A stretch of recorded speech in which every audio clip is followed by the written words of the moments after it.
பன்னீரில் நீராடி சம்பங்கி பூச்சூடி நின்றாரே சண்முகன் சந்தனம் பூசி.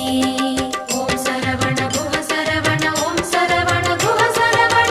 பன்னீரில் நீராடி சம்பங்கி பூச்சூடி நின்றாரே சண்முகன் சந்தனம் பூசி.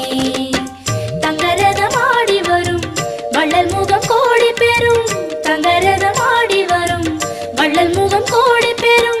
வள்ளல் கரத்தாலே வாழ்வு வரும். குஹன் என்றாலே சுகம் என்றாகும்.